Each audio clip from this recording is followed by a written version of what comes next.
Sikhism. So we're doing a review of this religion now, and I have no idea what I'm getting myself into. This is one of the religions I just know tiny bit about. We'll get into the things I know already. But again, guys, this video that we're gonna be reviewing. Oh wow, you guys are using the emotes Fatima made. They're so cute. So yeah, so by the way, this video I know is from the channel Cogito, and they're very small. Like, I mean, this is a 20-minute video, and you cannot summarize a religion into just 20 minutes. So I know it's gonna be basic. So be like, and so many people are gonna be like, no, I disagree with this. I think this is not accurate. Yeah. This is the best that it gets. Okay, this channel does a good job. This video does a good job in summarizing it, and not all of you are gonna agree with the summary of it, but this is the best summary you could get, and we could get into more details later in the future. This is just like a glance right now, summarizing it. We could learn together more. Look at the live chat. Look at how great. Wow, our live chat is mostly members. You guys are awesome. So Fatima is here, Deborah is here, and Fatima, guys, she made the on StreamYards. It doesn't show the demos, but on YouTube chat, I also added it a demo. So I added it on Twitch as well. Oh look, Amoeba here is in Twitch. Soha is here. AJ is here saying audio is good. AJ and Soha both are reminding you to tag Atheist Republic if you guys want me to increase the chances of me noticing your comments. Again, no guarantee because I can't pay attention to so many things at the same time. And guys, if you're watching this video later, please make sure you're subscribed. And please make sure you hit the notification bell so you can see when we go live. Katie is saying Sikhism. Wow, Katie's just jumping right into it before we even get started. Yeah, well, wait, Katie, just don't wait. We're gonna get into it. Jesus Christ. So, all right. Hi, Ankit.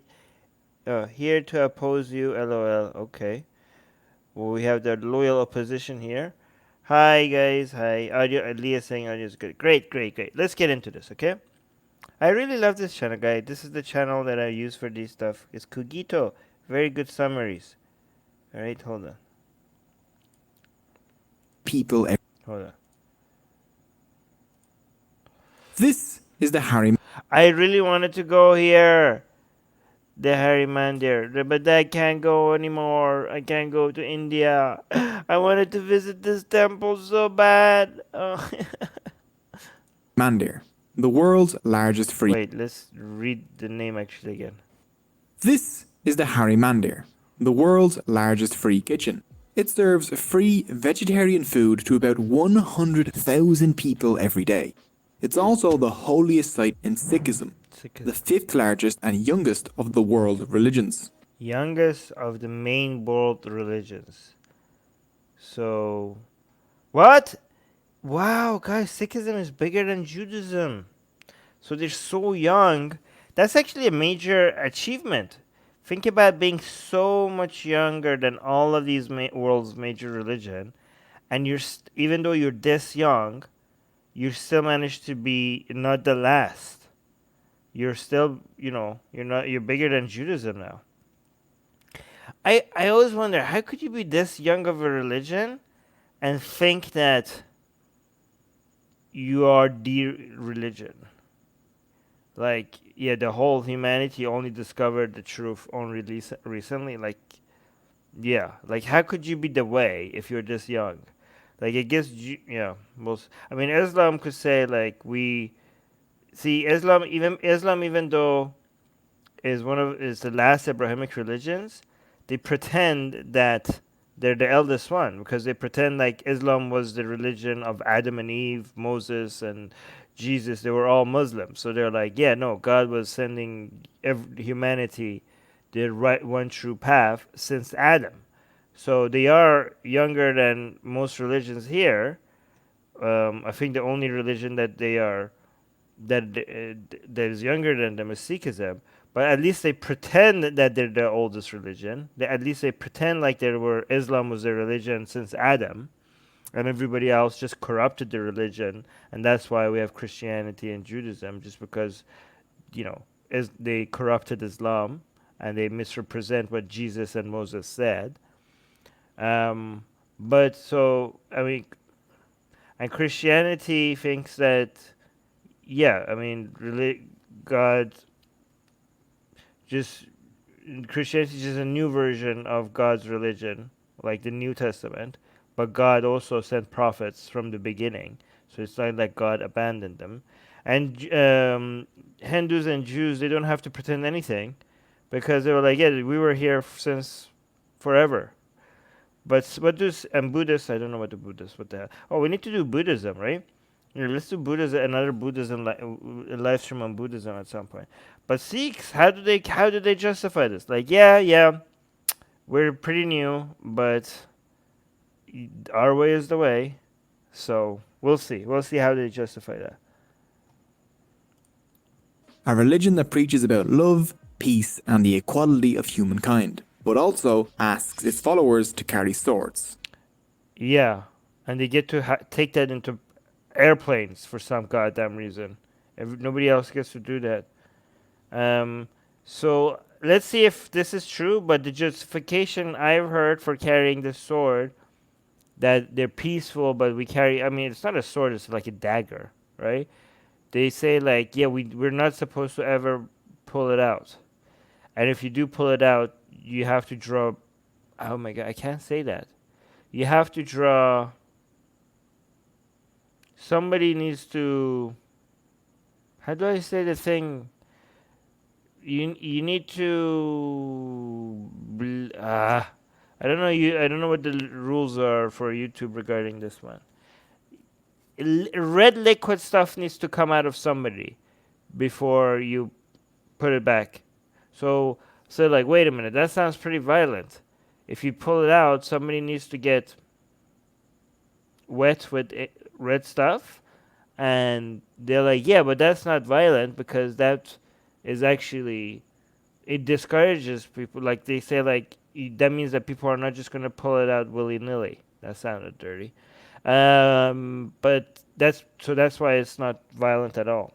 Yeah, red liquid. Sorry, Para, I'm gonna say red liquid.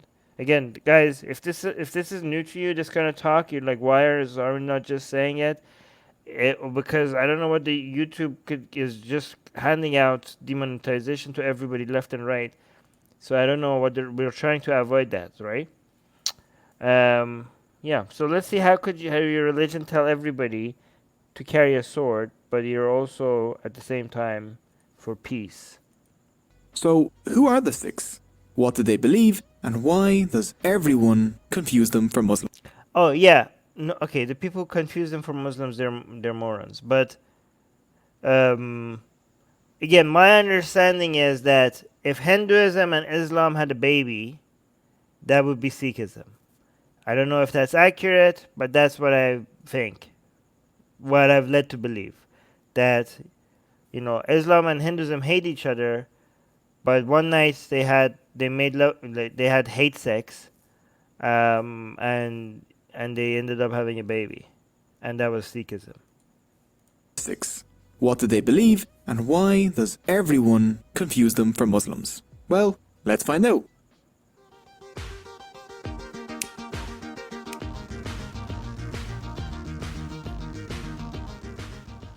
Sikhism originated in the Punjab area of India and Pakistan. Punjab area of India and Pakistan. Okay. So it's not just Islam and Hinduism had a baby. It's kind of like right where Pakistan and India are separated as well, which is like geographically, it's like Islam and Hinduism had a baby. 500 years ago. The Punjab, only 500 years ago. Imagine that. That's how new the religion is. Land of Five Rivers, is one of the most historically What the hell? Have been so blind. Punjab. That's why it's called Punjab. Why did I never see this? I just had like a moment of realization. Panj means five, Ab means water. Punjab means the land of five waters, because there's 5 rivers. These are Persian words. How come I never saw? How come my mind just blown? Panj is a Persian word which is 5. Ab is a Persian word which is water. And there's 5 rivers. Why did I never knew this? I mean, I should have known this. It's been staring me in Punjab. It's been staring me in the face forever, and I only now realize this. What the hell? Yeah, Kitty saying you really never knew this? No, I don't know why. I don't know why. I just realized this right now. I mean, the video didn't even say it. It just clicked in my head just for right now. Years ago, the Punjab, the land of 5 rivers, is one of the most Oh my historically and culturally dense areas on Earth. This was the home of one of the world's earliest civilizations, the Indus Valley civilization. Persians, Greeks, Central Asians, Mughals, the British, and others have all invaded here. Wait, what is that, guy? Hold on. Persians? This was the home of one of the world's earliest civilizations, the Indus Valley civilization. Persians, Greeks, Central Asians, Mughals, the Mug. I just got the joke. Guys, this channel's sense of humor is top notch. Muggles, Mongols, right? So Mongols sounds like Muggles from Harry Potter, and he just replaced Mongols with this guy. Oh god, this is so good. This is so good, guys. Go subscribe to. Look, I'm gonna like this channel. I'm already subscribed. Guys, so I like this video, so you guys should like this video as well. Okay? See how easy it was? Just like this video as well.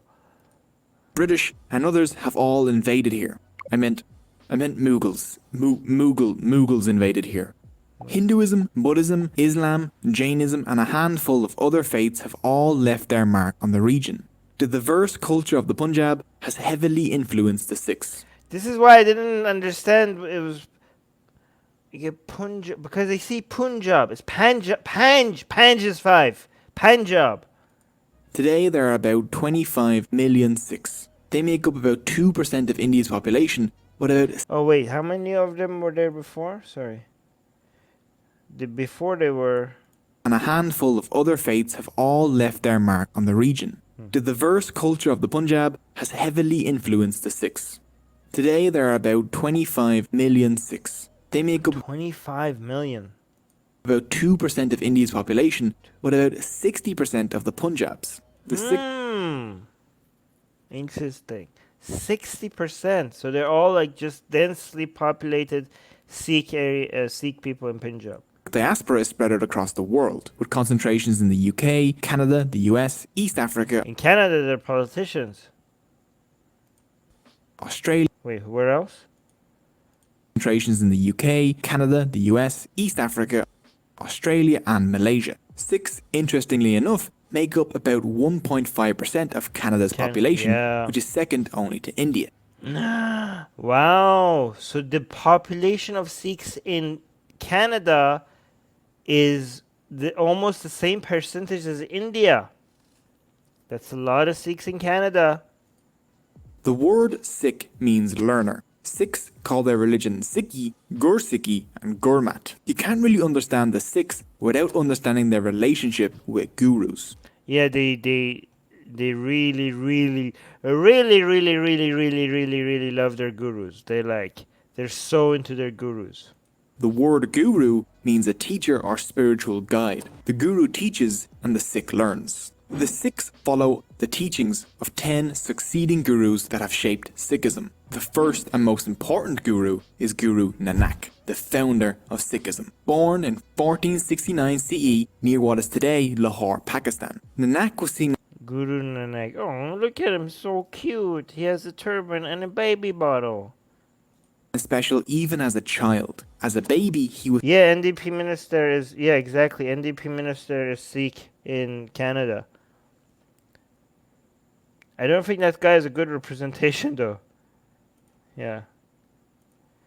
As a baby, he was said to have had the laugh of an adult man. Wait, what? That's not creepy at all. Today, Lahore, Pakistan. Nanak was seen as special even as a child. As a baby, he was said to have had the laugh of an adult man. That's not cute, okay? That is very weird. Imagine having a baby who's laughing like an adult man. That is creepy stuff. Look at this cartoon. They're so cute. Everybody here is so cute. Here comes the bird. As it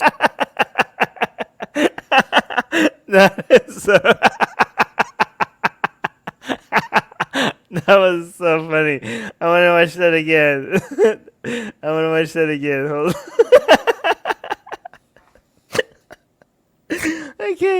Okay. As a baby, he was said. As a baby, he was said to have had the laugh of an adult. Okay, let's watch that again. had the laugh of an adult man. Here comes the bird. As a teenager, he preferred to listen to Hindu saints and Sufi Muslim preachers. Oh, look, see, Hindu saints and Sufi Muslim preachers. Ooh, so the Islam version of influence was from Sufis. Imagine, yeah, exactly, Tara. Imagine a baby laughing like the Joker. So Sufi Islam plus Hindu saints had an effect on his childhood, okay? Rather than his own parents. As an adult, Nanak would settle in Sultanpur, where he worked for the government. The actions of his fellow government officials and the rich and powerful disgusted him as they exploited ordinary working people, and he hated the caste divisions. Oh my God, again, every religion's founder was like, this is the same story every time, not very original. Okay, Muhammad, he looked around like, oh my God, so much corruption, everybody being treated right. I guess I'll bring a new religion. Same Jesus, like, oh my God, these people, these temple people, they're corrupted. They're corrupting my father's house. Everybody's corrupt. The religious authority is corrupt. I guess I bring a new religion. Who else was that? Wait, again, Zoroastrianism. Prophet Zarathustra, right? He was like, oh my God, the religious authorities around me, they're so corrupt. They're corrupting the people. They're cheating people. I guess I make a new religion. I mean, well, I guess God will tell me to make a new religion. All of them basically said that, right? And then, now this guy, same story every time. Well, not every time. Hinduism doesn't have prophets, right? So, but this is very similar story. That he saw all around him. Wait, look at this! Even the animation. Do you guys remember when we were doing Zoroastrianism? And Zarathustra was like in a river and he was doing some religious rituals and then God started speaking to him. This is exactly the same. This guy's using the same animation, except now, what was this guy's name? I forgot his name. But now I remember it was the same place, but Prophet Zarathustra was here instead. Hold on. As they exploited ordinary working people, and he hated the caste divisions that he saw. He hated the caste divisions in Hinduism. Okay. I can relate with this guy. What's his name? Totally forgot his name. All around him. One day, while bathing in a river near Sultanpur, Nanak had a miraculous experience. Yeah, Prophet Zarathustra was in a river as well when he had the miraculous experience. When he realized, like, oh, I guess I'm making you. Wait, wasn't Jesus also in a river when he was being baptized? Okay, so Muhammad was in a cave. Zarathustra, Jesus, and this dude, which I forgot his name, were in a river. Keeps seeming like certain themes keep reappearing. Katie's saying, yeah, it's the same background where Guru Nanak replaced Zoroaster. Yeah, exactly. It's the same exact background. Guru Nanak. He was swept There is God in Hinduism called... Well, we'll get to it. Guys, don't get ahead of me. up into God's court where God spoke to him. Nanak Oh, okay. So one difference is that these other prophets, God came to them, but apparently Nanak was taken to God. I mean, Muhammad had that experience as well, but way into his prophethood, right? So Muhammad's first experience was not like, oh yeah, I guess I'm going to God. God came to Muhammad, right? But at some point he was like ascended to heaven and all that. But this Nanak experience was Muhammad's experience right from the beginning. Nanak had a miraculous experience. He was swept up into God's court where God I like how he doesn't stop washing himself, even though he was like swept into God's court. This is wow, God's court looks pretty epic. But he's like, where are we? Like, but he's like still washes. spoke to him. Nanak reappeared 3 days later, declaring, "There is no 3 days later. I've heard that somewhere before. 3 days later.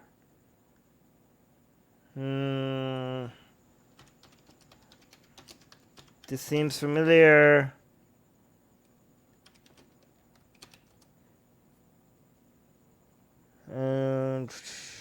I don't know. One of these religions has something 3 days related. Was Muhammad up in the cave for 3 days before? And 3 days. Okay, so the Prophet. Nope. Yeah, I don't know. I heard this 3 days somewhere. It doesn't. It's not clicking right now. Oh yeah, maybe that. Oh, Jesus' resurrection. Hey, yeah, that's two. Jesus' resurrection 3 days later. Yeah, that too. But Islam has something with 3 days too. What's up with the number 3 in most religions? Yeah.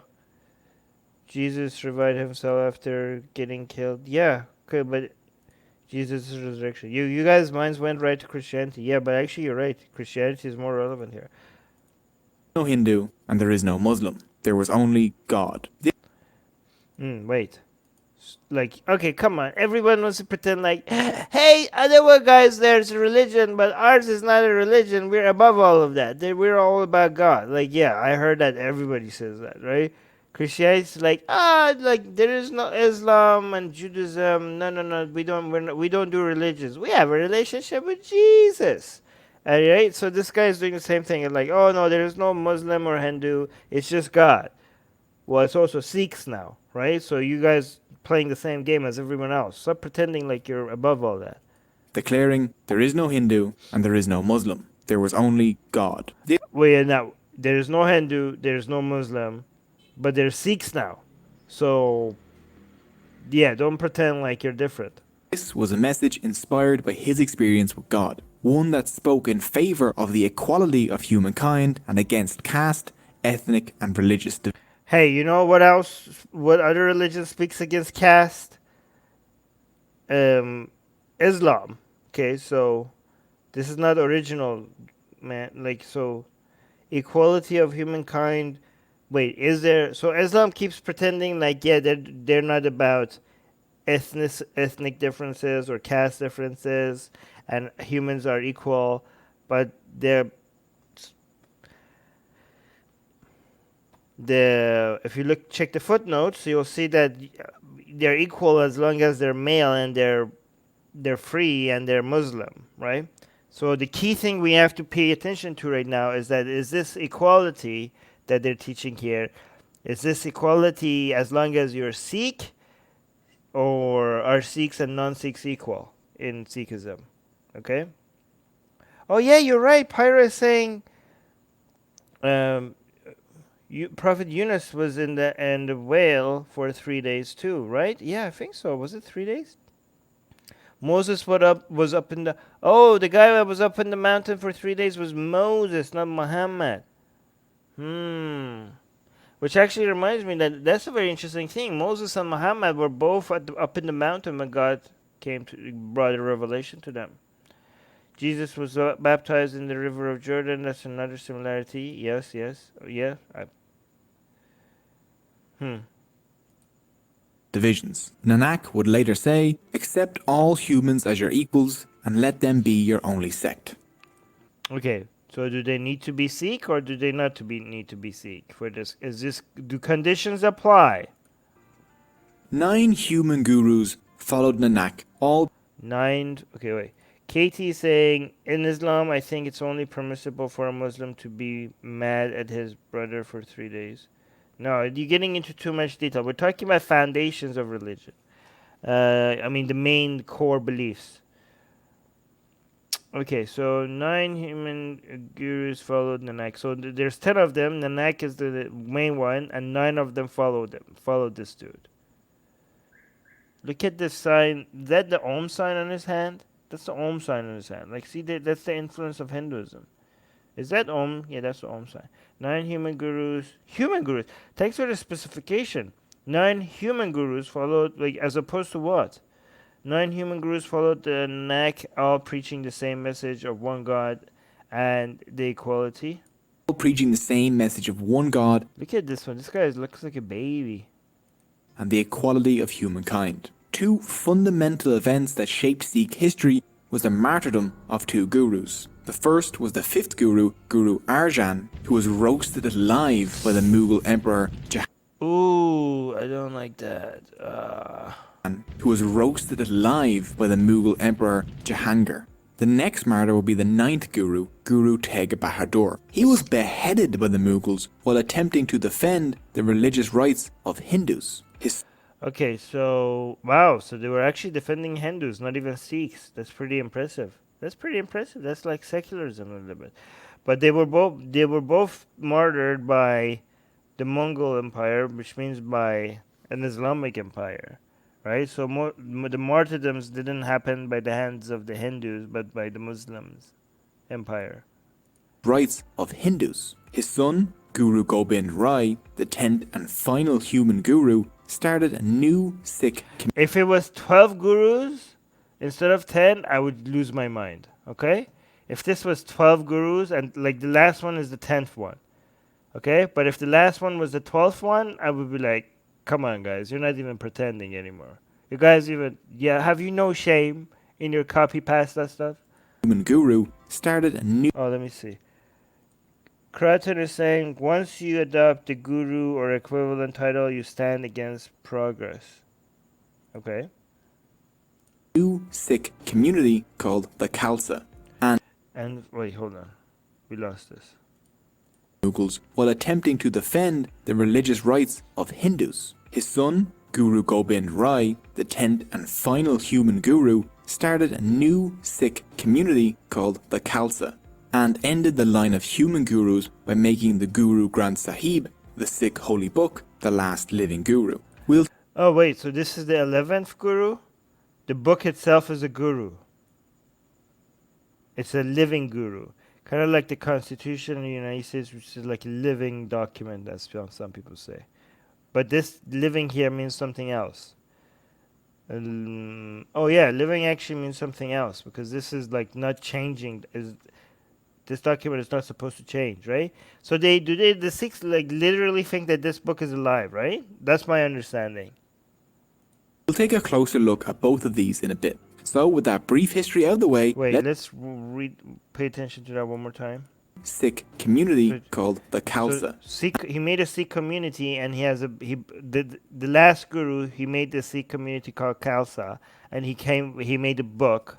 And ended the line of human gurus by making the. Oh, that's why he said human gurus, because the gurus ended up being non-human after the 10th guru, right? So earlier it said like there's 10 human gurus, as opposed to a book guru, which is a living book. Guru Granth Sahib, the Sikh holy book. Granth Sahib. Why does it say Sahib? Book. Is that has anything to do with... No, I don't think so. Last living guru. We'll take a closer look at both of these in a bit. So with that brief history out of the way, let's take a look at the core beliefs of Sikhism. 1. Core beliefs coming up, guys. Now let's be very judgmental, okay?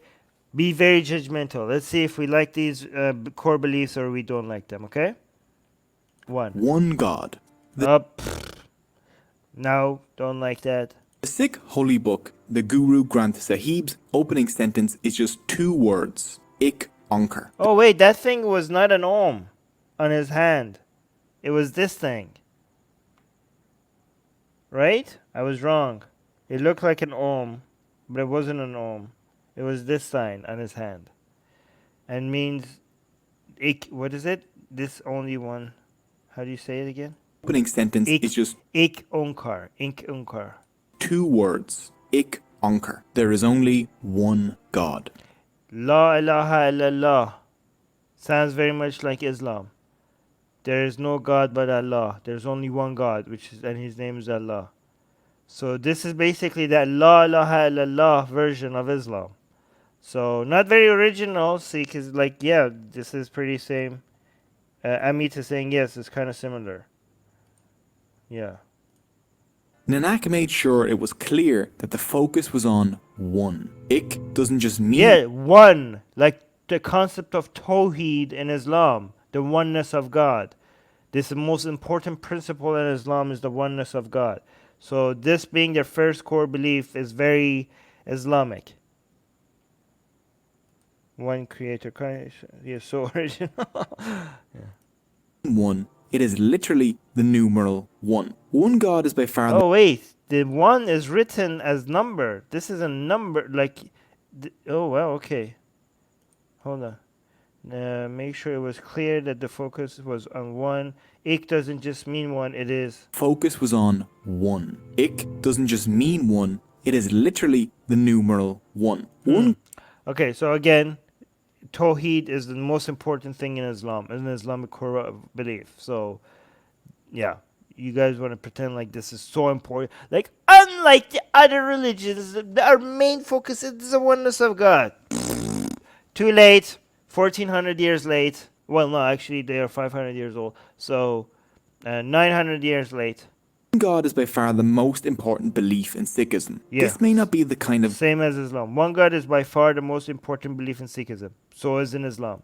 God you're used to, though. Sikhs believe in Oh, okay. So here's the difference. This is a different kind of God. Let's see. What's the difference between this God and Allah? kind of God you're used to, though. Sikhs believe in a formless, genderless, universal God beyond. What? Yes. What do you mean?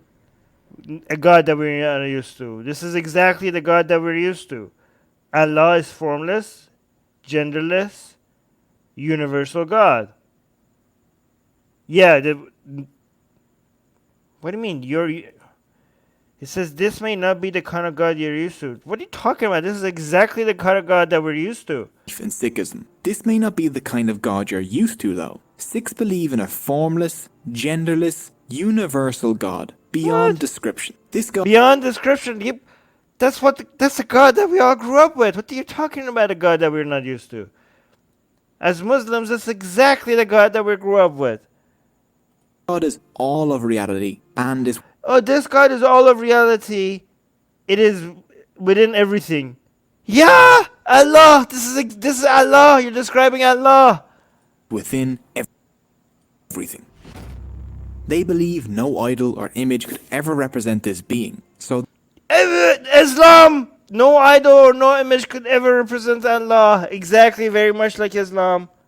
they use the sacred symbol of Ik Ankar to represent it instead. Many Sikhs refer to this one God by the name Waheguru, Wondrous Lord. Wondrous Lord. Wait, so this God itself is a guru? Wait, so now we have 12 gurus. Do we have 12 gurus now? So Ik to represent us.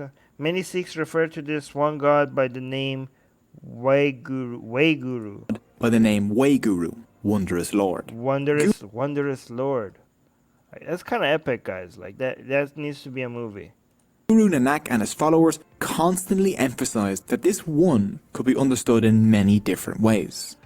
Okay, so this is the kind of like BS. So here's the thing.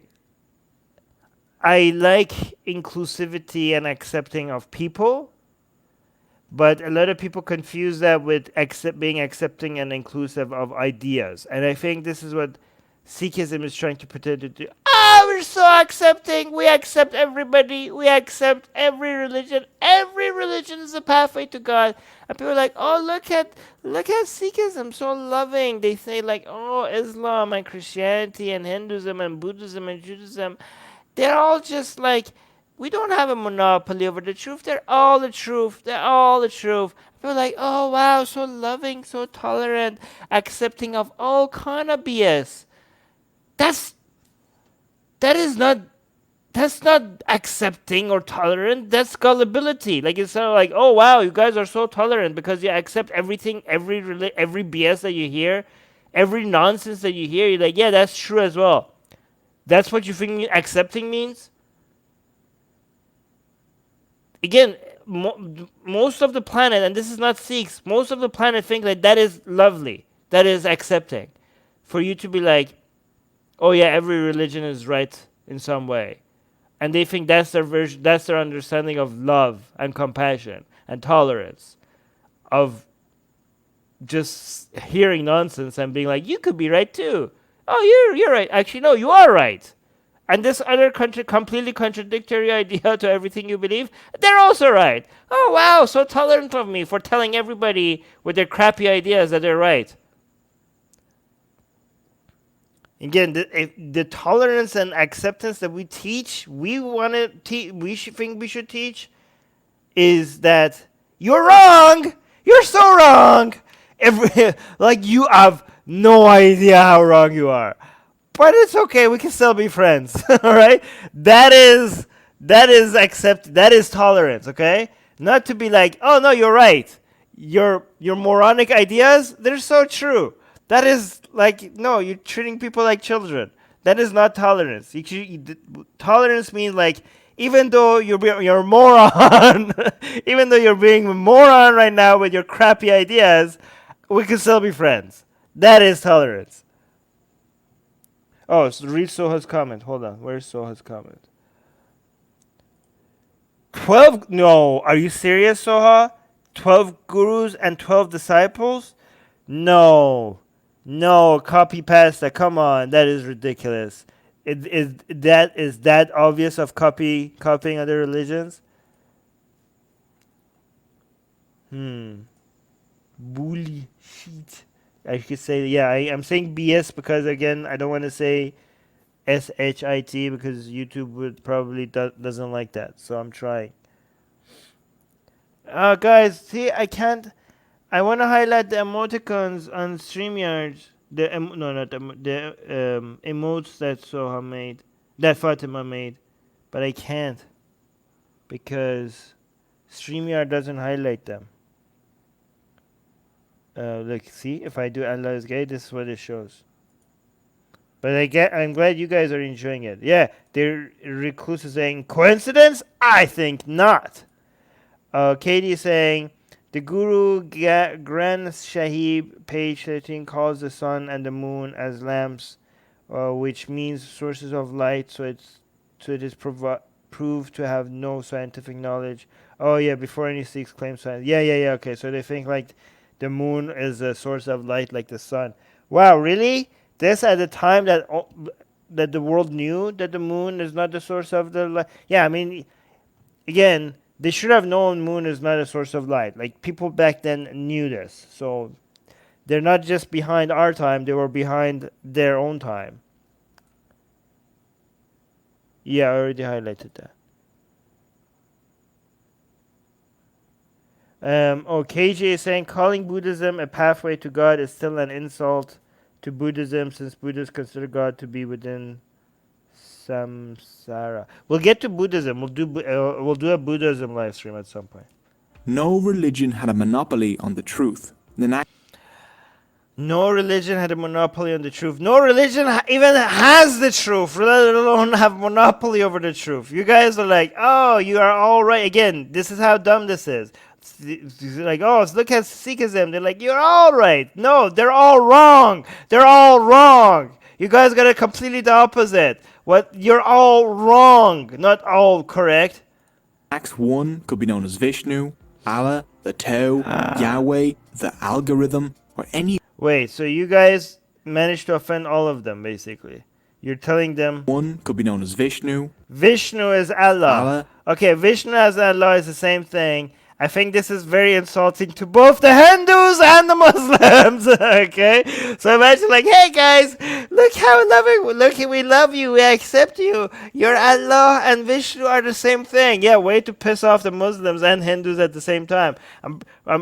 Trust me, the Muslims do not want their Allah to be associated with Vishnu in any way, and the Hindus would not want their Vishnu to be associated with Allah in any way. Okay, so. Yeah, this is how you manage to piss off everyone except of the algorithm. Yeah, exactly. I totally agree with you. They are all wrong. Yeah, exactly. The algorithm. Wait, I don't get the reference. the Tao, Somebody tell me the reference. Yahweh, the algorithm. This is a Minecraft reference? Is that our Lord and Savior, the algorithm? You guys are laughing. Everybody's getting the joke. I'm not getting the joke. Is this like the YouTube algorithm? Because that is our God here. Oh yeah, wait, that's our God here as well. Is that the same thing he's referring to? Like the YouTube algorithm?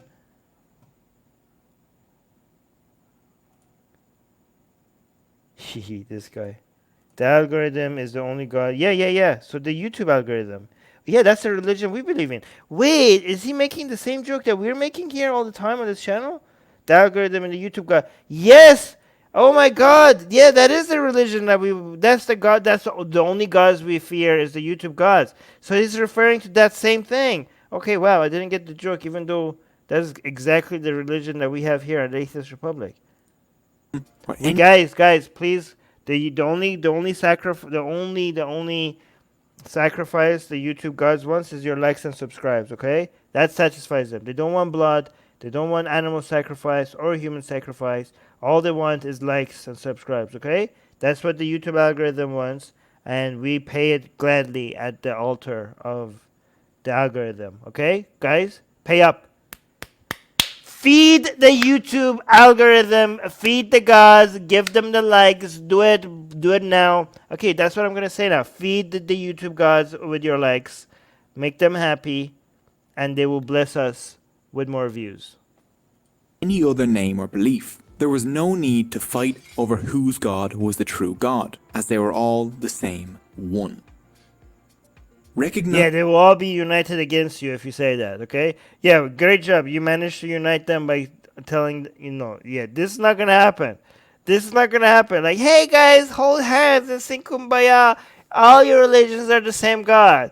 No, okay? The only way you could unite them that way is unite them in hating you. The same one.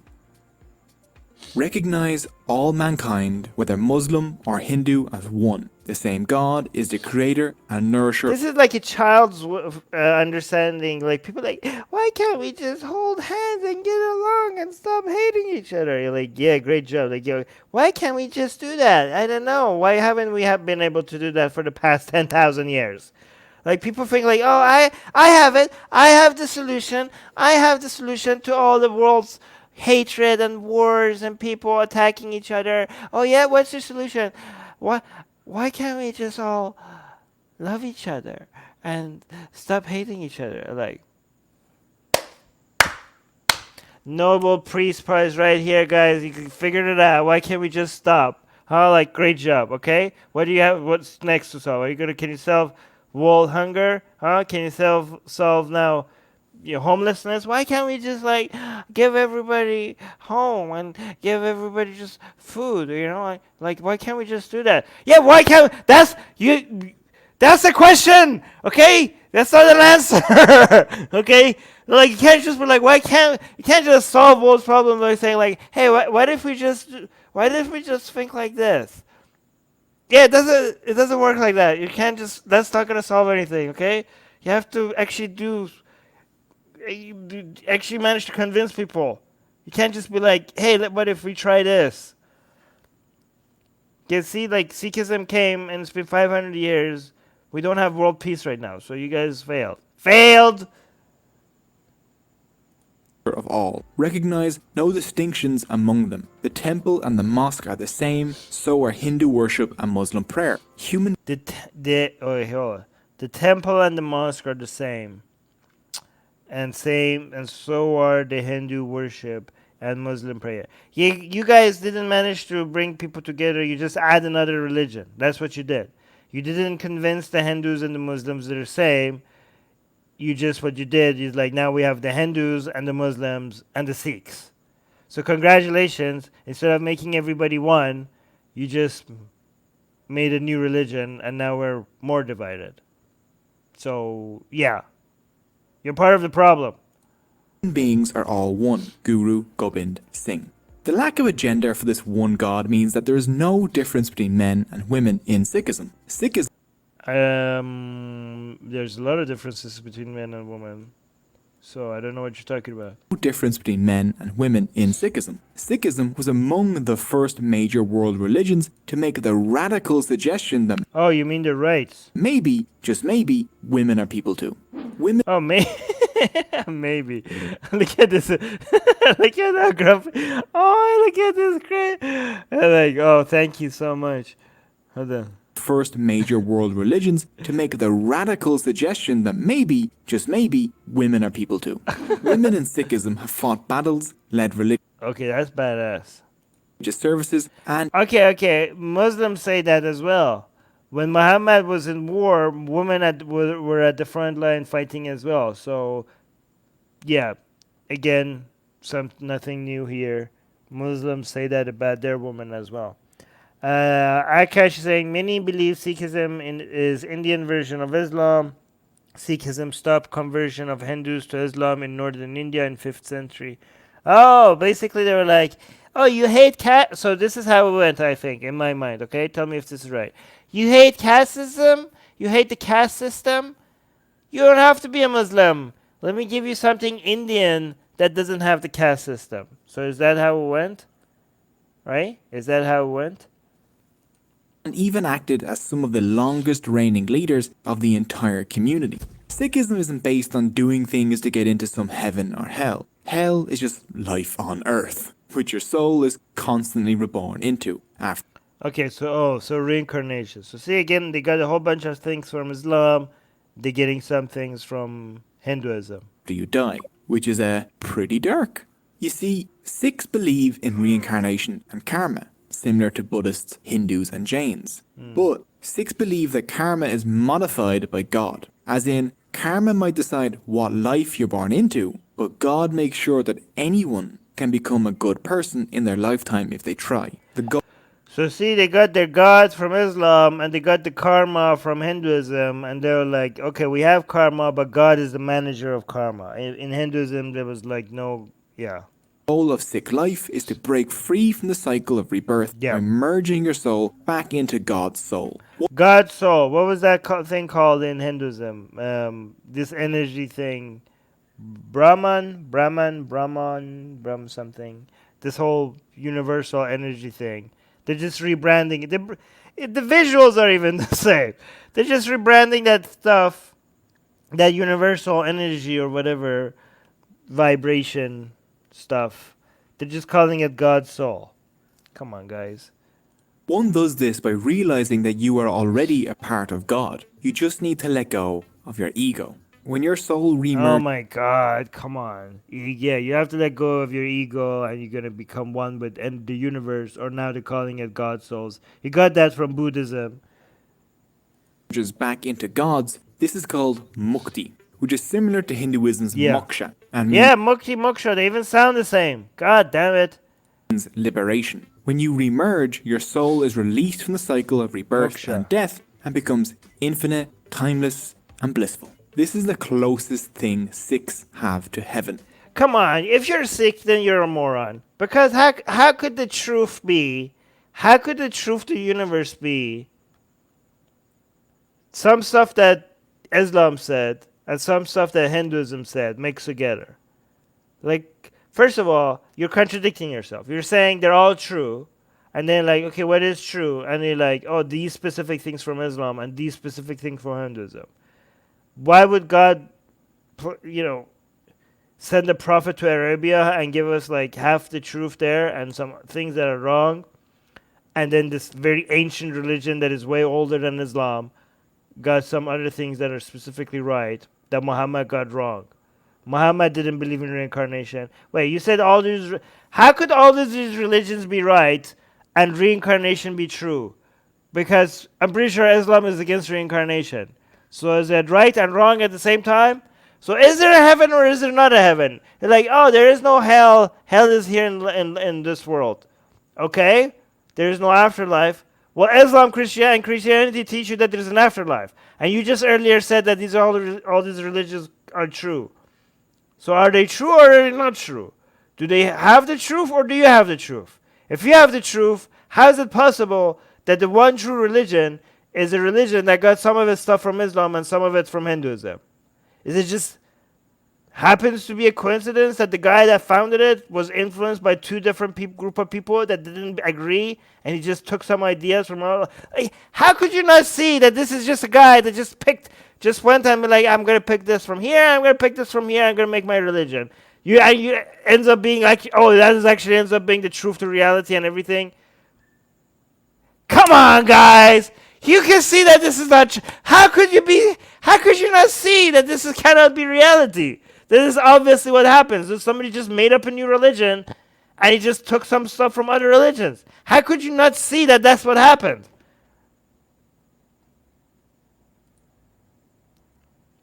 Like a monotheistic halal version of Hinduism. Okay, yeah. 2. Maya. Sikhs believe that Wait, so we just went over one right now. So now the second belief is Gaia. Wait, I have Gaia? Gaia is like very old school, ancient, pagan stuff. Is that what they're referring to? Sounds like they look all the bits they like from all religions and just made up another. Yeah, it's like a Frankenstein monster. They just stitched things to each other from other religions. So if we combine all religions into one religion, we will get the one true religion. No, I mean they're not sticking everything because they have like some stuff that is contradicts the other religion. Apparently, everything about every religion is true, and but here's the actual truth, which is contradicts what these religions are teaching. So they're true, but they're wrong somehow at the same time. But what is this two thing, the Gaia thing? closest thing Sikhs have to heaven. 2. Maya. Maya. Oh, I thought you said Gaia. I was like, wait, I heard Gaia before. So what's Maya? Sikhs believe that God is and created reality. But we forget this because humans are distracted by illusion or... Oh, look at this meme. So this is, wait, you can't see because this is in the way. Hold on. Oh, wait, how could I get rid of this? For a second. Oh, now you can see. Maya, so humans are not paying attention to God. Wait, Maya is like sin and like the earthly pleasures and stuff like that? Because I'm all into Maya if that's the case. That sounded dirty. or Maya. Hold on. Subtitles. Yeah, okay, good. Which is anything that takes your mind off God. Maya keeps people trapped in the cycle of rebirth and death. Guru Nanak thought that Maya... Yeah, that's Buddhism. What? This is Trump. What? Trump looks so cute here. But that's exactly Buddhism. So, wow, earthly pleasures and blah, blah, blah is keeping you distracted from what's really important, which is God. So, but yeah, they're just replacing this, you know, what do Buddhism calls it when you actually become fully enlightened? The enlightenment idea in Buddhism, they're just like, yeah, they're just rebranding it. They're just putting a sticker on it. Like, oh, Buddhism said this. We're just going to erase that and just going to like, oh, that's God. Right? You're going to not reach God if you're distracted. Yeah, basically, this is the dunya versus akhirat in Islam. If you're thinking about, if you're too distracted by the things in this world, then you're missing out on heaven. So it's what's heaven in Islam, it's enlightenment in Buddhism, it's God, it's literally God itself in Sikhism. So it's just the same stuff, they're just renaming. Say nothing original to see here. Katie saying, okay, this is getting too detailed right now. Katie, let's focus on this video. I'm not going to read okay, I'm just going to highlight it for people who are interested. And this is here. But this is false price, not pleasing this here. So. Okay, Katie, let's focus on what we're talking on this video right now. and death. Guru Nanak thought that Maya built a wall between people and God. The wall of Maya is built with the 5 thieves. Lust, anger, greed. Lust again. Everybody is against lust for some reason. Maya is built with the 5 thieves. Okay, so this is basically the 7 deadly sins. The Haram. So this is the Haram of Sikhism. So look, they're against lust. Why is everybody against lust? Why is it lust that everybody keeps attacking? Why do you guys have against happiness and pleasure? God damn it. Okay, anger. So anger could be justified. lust, anger, greed, Greed, okay, greed or ambition. If you call it ambition, it could be considered positive. If you call it greed, it could be considered negative. But it's not whether it's bad, it's whether, again, all of these, again, the teaching should not be that these are inherently bad. The teaching should be that you shouldn't let them take control over your life. Lust is good unless it takes control over your life. lust, Anger, it could be good if it's justified, okay? Justified anger versus unjustified anger, okay? anger, greed, Greed, or if you want to be more positive about it, you could say ambition, shouldn't take over your life. It shouldn't consume you, but you should have some ambition in life, but you shouldn't let it consume over other important things in your life, okay? Attachment. Attachment could be good too. You could have attachment to things that matter. You could have attachment to your children, your job that makes you feel important, to your family, to a higher purpose, to serving mankind. You could have attachment to these things. Again, attachment is not inherently bad. It depends on what you're attached to, okay? And that you can recover if you lose that. Again, none of this is inherently bad.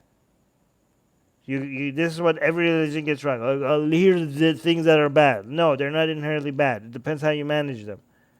attachment, and pride. Pride, yeah, pride could be like, again, negative if you call it pride, but there's another name for it which could be positive. It means self-confidence. Okay, again, self-confidence could be a good thing as long as it doesn't you don't let it get into your head and think you're the greatest thing since. Yeah, never mind. But yeah, pride sounds negative, but self-confidence sounds positive. It's, again, they're not inherently bad. It depends on how you manage it. Depends on how much of it you have. There's a balance. They're not inherently bad. It is the duty of all Sikhs to avoid these thieves. The five No, do not avoid them. Enjoy them, but don't let them consume you. And make sure you manage them and make sure they're justified. And make sure they're not sacrificing the rest of your life. Katie saying, the 7 deadly sins, the 6 temptations, and now the 5 thieves. Waiting for 4, 3, 2, 1. Yeah, exactly. Wait, the 6 temptations, that was what? That was Zoroastrianism, right? 7 deadly sins is not technically Christianity. That was just Dante's version of Christianity. But, yeah. thieves are Oh, wait, who's this guy? Akash is saying, Sikh kings converted mosque into harems, where they made Muslim women dance in front of them. Those places are in present-day Pakistan. Did they make them dance for them? Like, was it forced? Because if it wasn't forced, that sounds awesome. If it's forced, that sounds horrible. But if it wasn't forced, having women dance in a mosque, that sounds pretty awesome, actually. That sounds pretty epic. 6 temptations was Hinduism. Oh, that was Hinduism. Okay. Yeah, you guys are saying Hinduism. But Zoroastrianism had something like that too. caused by how my, literally I myself. Wait, what is this? Thieves are caused by how my, literally I myself. How my makes people say, I am this, I am that, and it separates you from others, which blocks you from realizing your oneness with God. This ego causes people to live only for themselves. Okay, guys, like this whole bull crap of getting rid of ego is something Buddhism, Hinduism, and now the Sikhism is talking about. You can't get rid of your ego. You need to manage your ego. Okay? This is the same as like, get rid of your lust. Yeah, you could try. You could also try to stop breathing. You can't. You can't get rid of ego. It's hardwired into your brain. This is why people get obsessed over trying to change their nature. Don't get rid of your ego. Your ego is good. It has a purpose. It has an evolutionary purpose. That is why it's there. Don't get rid of your ego. The ego, just notice it, manage it, understand that it's there. You can't get rid of your ego, okay? And you could die trying, and you could waste your life trying to get rid of your ego, okay? Just look at it and understand it. Become friends with it. You're like, yeah, I see you in my mind. I see you, your influence on my mind. I notice you, and I'm gonna You don't manage me, I manage you. You cannot kill it. You cannot kill your ego.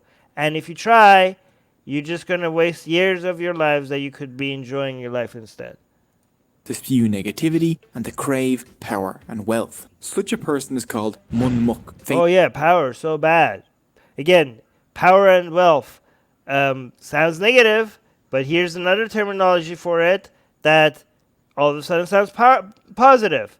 Power, you mean control. You mean having control over your life instead of letting your environment control you. Okay, so if you call it power, it sounds negative. But if you call it having control over your life, now it sounds positive, right? So it's just a framing of it. So wealth. Wealth sounds bad. Oh, like, oh, you want wealth, you want wealth. But why do people want wealth? Because freedom. Because they don't want to worry about the next bill that they have to pay. Okay, so again, none of these things are inherently bad. It's how you manage them. Okay, if you become obsessed with wealth for the sake of having wealth, then you're missing the point of having wealth. Then you become obsessed with something that not going to bring you happiness. But if you want wealth because you want to be free, because you don't want to be a slave to the economy, you want to be able to have control over your life, you want to be able to decide where you go, what you eat, who you meet, you want to be able to have free time to not just work all the time, then all of a sudden wealth doesn't sound as bad as anymore. It sounds like freedom, right? Again, none of these things are inherently bad. It's just the way your relationship with them makes them good or bad. See, guys, I should be a guru, okay? This is just Guru Armin, okay? I figured this out. I figured all of this out way better than all these religions tried to do for thousands of years. I have all the answers, okay? Just come to me, your Guru Armin.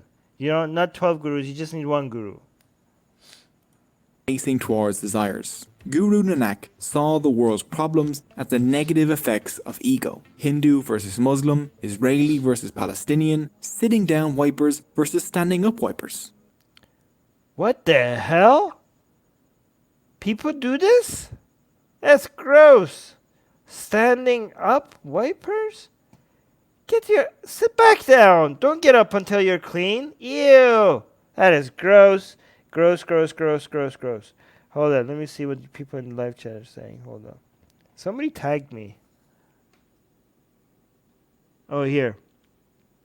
Andrew's saying, wait till you find out the Guru Granth Sahib is considered a living person. Yeah, we actually mentioned that. Well, I think we're going to get back to that.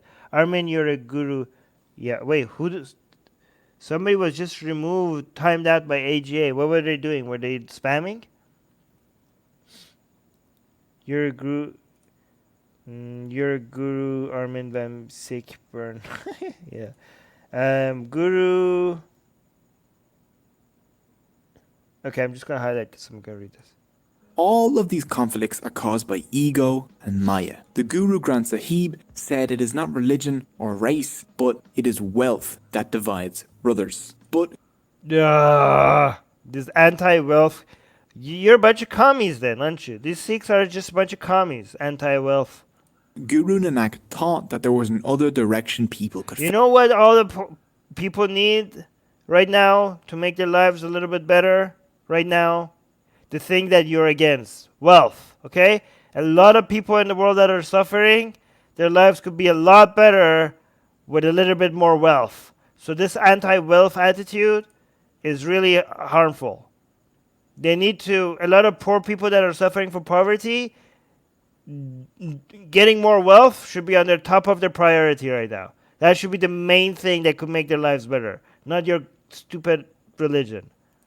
But Guru Nanak thought that there was an other direction people could face. By being a spiritual person, practicing compassion, truth, contentment, humility, and love, and meditating on God, we're into good. We like good things and we're against evil things. Compassion. Oh yeah, you're so original. Compassion is good, guys. Compassion is good. You only heard it from the Sikhs. Okay, actually, they do say other people but come on, do you really need religion to know compassion is good? Oh yeah, the truth. Truth is good. Falsehood is bad. Oh wow, so helpful. Thank you. It's great that we have religion to teach us these things, guys, or else we wouldn't know that the truth is a good thing. Contentment, humility. Yeah, humility is overrated. Love. Oh yeah, guys, love is good. Love, yay, good. Oh my God, wow. We would have known this if we didn't have religion. Wow, David, thank you so much for the super chat. $5 super chat from David is saying Guru Granth Sahib contains scientific errors. Yeah, Katie was mentioning some of them. It says that moon is. Yeah, this is exactly what Katie was saying earlier. Wow, so this seems to be an important one if David is saying the same thing. It says that the moon is a source of its own light several times. Yeah, that seemed like a pretty easy way to completely discredit your entire religion. And the funny thing is that they got this wrong at a time that other people knew that this was wrong. Like it's not something that later scientists found out that they were wrong. I mean, if they'd done research at their own time, they would have known that other humans they were behind their own time. They weren't behind us. They were behind the scientific understanding of the world at the time of the creation of their own religion. And this is like really ancient stuff. Like ancient Greeks knew that the moon's light comes from the sun. They just noticed it was so easy for them too. Like they didn't have any space understanding of the planetary movements or anything like that. And they're like, oh yeah, the side of the moon that is bright seems to always be pointing at the sun. I guess moon's light comes from the sun. The ancient Greeks, thousands of years before the Bible and even the Old Testament, they realized yeah, okay, moon's light comes from the sun. And these people, thousands of years later, they're like, oh no, moon has its own light. Way to get something so easy, so wrong. Yeah, well, indeed. What else? KG is saying, but all religions are ultimately anti-egalitarian and feudal since they are quite casteist in practice. Sikhs still practice. Really? So they're anti-caste, but they still practice it? How is that happening? How did that happen? Kind of like Muslims who are supposed to be anti-racism, but that didn't work out very well. Really? Sikhism is against skepticism? That doesn't sound good at all. We'll see. You could instead become Gurmukh, facing towards the Guru. How does one become Gurmukh and egoless? Well, Sikhism offers... Impossible. You cannot become egoless. You could die trying. How does one become Gurmukh and egoless? Well, Sikhism offers a path to follow that can help, called the 3 pillars. Oh my God, 3 pillars. Let's see. This sounds like BS alert. Let's see if it's BS. 3 pillars. The 3 pillars are 1. Nam Japo, which is meditation on God and the reciting and chanting of God's name.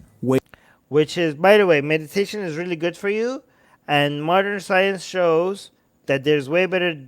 Okay, so first of all, I don't know how good meditation is compared to just sleeping. Okay, every single scientific evidence that I've seen that meditation is good. The control group was just not meditating. I have a hypothesis that all the time people spend meditating, if they replace that with just more sleeping, the benefit of more sleeping is more than more meditating. I don't know if this is true or not, but I think that the science, the control group in all the scientific literature has just been people who just don't meditate. Like they were like, oh, let's compare people who meditate compared to people who don't meditate. Okay, and science shows that meditation seems to be great.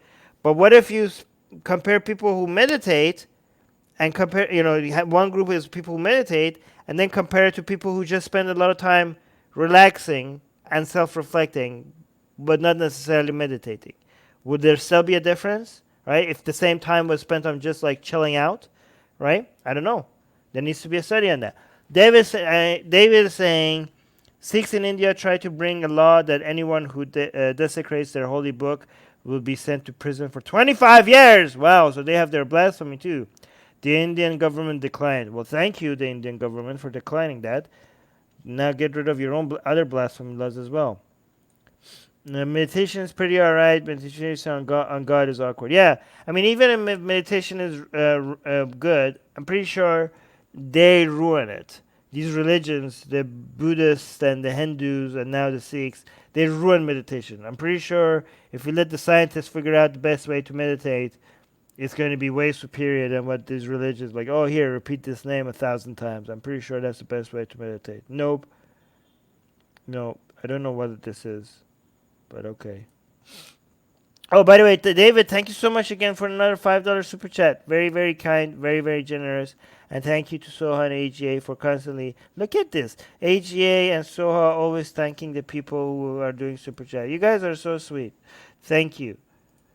Way Guru. This is normally done in the morning and before bed. This isn't supposed to just be some mindless ritual. Sounds like prayer. Sounds like Islamic prayer, okay? Sounds like morning and night. Yeah, so it's just basically the 5 times salat is being replaced with 2 meditations.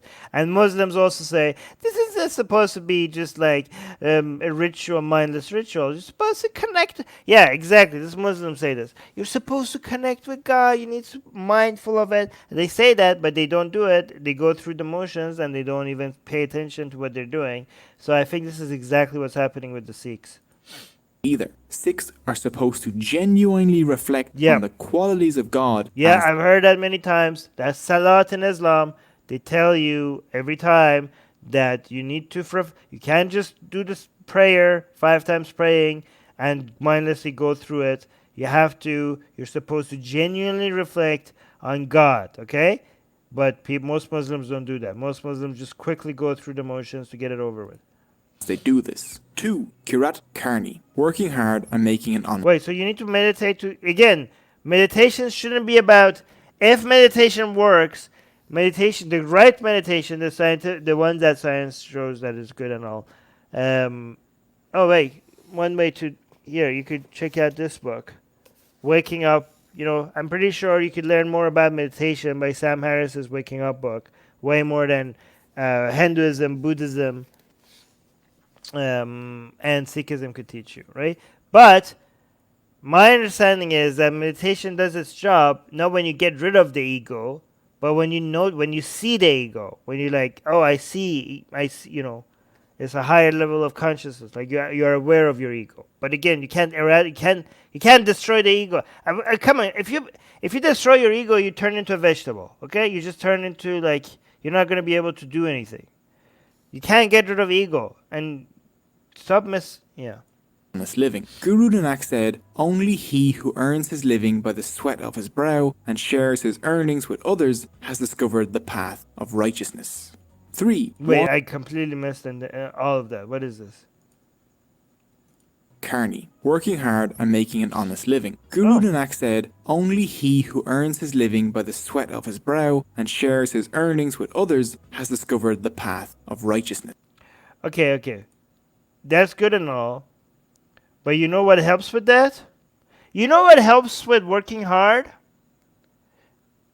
Ego!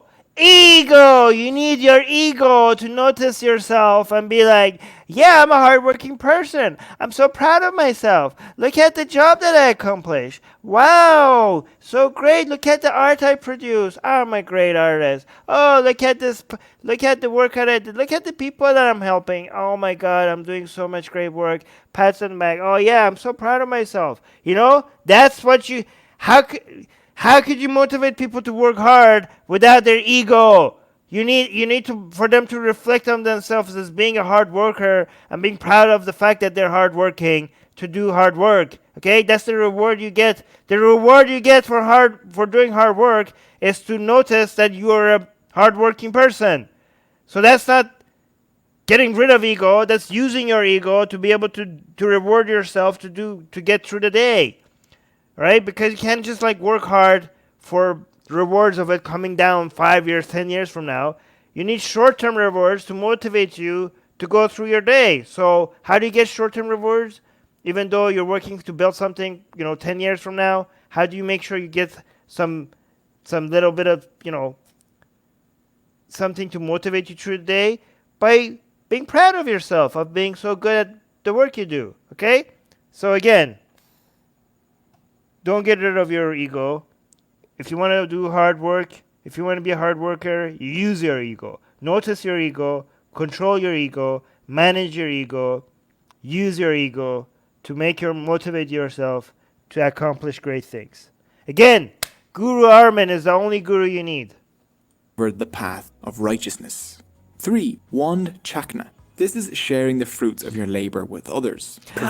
Commies! I knew it! I'm just kidding. No, I'm kidding. Sikh, commies. First they said they're anti-wealth. Now they want to share everything. They're commies. Sikhs are commies. I'm kidding. Yeah, no, sharing is not bad. I'm kidding. Sharing the fruits of your labor with others. Providing free food and donating to the community. The Sikh tradition of a... Yeah. So, guys, I'm just kidding. I don't have anything against sharing. I'm against forced sharing. Okay? No, you should do charity. You should care for other people. You should share. It's good. I mean, you shouldn't, but it's good if you want to share. But the problem with communism is not that people are sharing. The problem with communism is that they're forcing you to share, okay? Voluntarily sharing is fantastic, okay? But, yeah. Of a communal meal or langar at the Gurdwaras is a part of Wand Chakna. The langar... Let me see what you guys are laughing at. Or communal free kitchen inside of a Sikh Gurdwara, which is their equivalent of Wand. Okay, so we have some socialists in the live chat as well on Twitch. So this is that side. As someone socialist, let them. I'm gonna tell them what. Okay, Sikhs are so rich in Canada, they ain't sharing their wealth. I mean, to be fair, in Canada, if you want free food, you just have to show up at one of their temples and you get free food. So, yeah. Chakna. The langar or communal free kitchen inside of a Sikh Gurdwara, which is their equivalent of a mosque or church, is open to all who visit, regardless of caste, faith, or gender. Okay, but what if I insult their guru? Would they still feed me? So this is pretty good. Like you could show up as a Muslim, as a Hindu, as an atheist, and they'll feed you. Okay. But would they feed me if I insult their living guru? If I blaspheme against the living guru, can I still show up at their temple? And would they feed me then? Has anybody ever tried? Guru Armin. Yeah, hashtag, yeah. I like that. Make that a thing. Hashtag Guru Armin. These serve... Oh, here. Katie is saying, the question is whether so many Sikhs would still share food if it wasn't for their religion.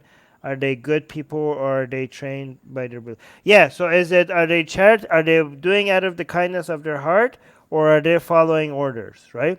I believe that they're doing out of the kindness of their heart, not because of their religion. So I'm hoping that these people will still be charitable as they are, even if their religion was not ordering them to do so. I hope so. Vegetarian. Oh yeah, it's all vegetarian. Adam's saying, is this food vegetarian or non-vegetarian? No, it's all vegetarian. Vegetarian. Regardless of caste, faith, or gender. These serve vegetarian food to all, not because Sikhs have to be vegetarian, but simply because that means all people of all diets can partake. So, very considerate. So they make vegetarian food so that Muslims don't have to worry about halal, Jews and nobody has to worry about pork, and Hindus don't have to worry about beef, and vegetarians don't have to worry about meat. if you want to taste typical Punjabi food, just go visit a Gurdwara. In Guru Nanak's... That's very considerate. David, thank you again for another super... Wait, did I miss a super chat? Oh, no, yeah. But, I didn't, but I didn't acknowledge it. I didn't thank you. So, Shantaram with the £5 super chat. Thank you so much. Wow, I read your super chat, but see, that was my ego because I was distracted by the fact that you're saying Guru Armin that I didn't even thank you, okay? So I need to keep my ego in check. But you're boosting my ego, so it's not my fault. But thank you so much for the £5 super chat. And here's thank you. And David is also another $5 super chat saying in Thailand and Myanmar, if you insult Buddha and Buddhist clergy, you will be sent to prison for several years. Jesus Christ. Really? That's crazy. Well, we'll talk about that soon as well. But thank you so much for the $5 super chat. But guys, does anybody have the knowledge of what Sikhs would do if you blaspheme against their living guru? Will they still feed you? Sri Chand insulted Guru and was still fit. Oh, Abu Lahab did not. Wow. I love your username. Abu Lahab did nothing wrong. Love the username. So Abu Lahab did nothing wrong is saying somebody, some dude apparently did insult a guru and they still fed him. Okay. That's pretty, I mean, we should give them, let's give them that. That's pretty nice. Let's give them credit where credit is due, right? That's pretty impressive. Okay? That's good. I like that. time, the idea of different castes sitting together on the floor and eating side by side was a revolutionary act. Famously, the Mughal Emperor Akbar visited Guru Arjan and the Guru would not meet with him until he partook in a langar, which the Emperor did, sitting side by side with peasants. Guru Nanak claimed an enlightened person are those. See, this is what Jesus and Muhammad were teaching as well until they took power. Okay, so this is how religions usually start. Maybe like Sikhism never managed to gain so much power to move to the next phase of telling people to shut the hell up and obey. But they all start by going to the poor. Go to the poor because the poor are always like upset with everybody in power because obviously they're poor. Are you just like, hey, you guys are poor, you shouldn't be, we are equal to everybody who's rich? I mean, like, oh, yay, we like this in your religion. And then you use the poor to become powerful, and then we become powerful, then we'll see something else happens, right? But usually that's how it starts, right? Muhammad, how did Islam start? How did Islam start?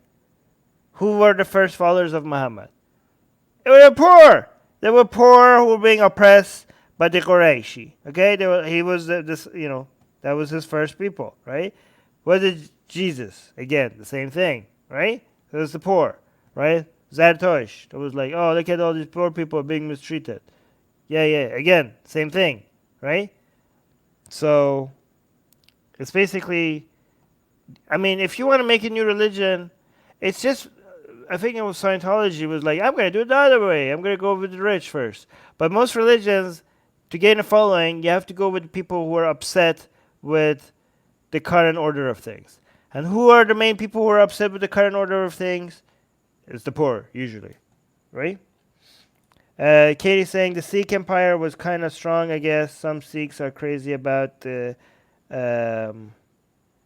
Khalistan movement even today. Interesting. Sajib saying, I love Sikhism and will always be grateful to Sikhs for saving us. India would be Islamic Republic if it weren't for them. Thank you, Sikhs. Nope. So this is wrong, Sajib. Good people do good things regardless of religion. So you should be thankful to the people, not to the religion. Okay? Give credit where credit is due. Give credit to the individuals, not to the religions. Muslims have done many great things. I never thank Islam for the good things that Muslims do. I thank the Muslims. Christians have done many great things. I never give credit to Christianity for the good things that Christians do. I give credit to the individuals who did that, right? And Sikhs do many great things. I don't give credit to Sikhism for the great things that Sikhs do. I give credit to the individuals who did that, and not to the entire, collectively to all the Sikhs or all the Christians and all the Muslims. I only give credit to the specific individuals who did that specific thing.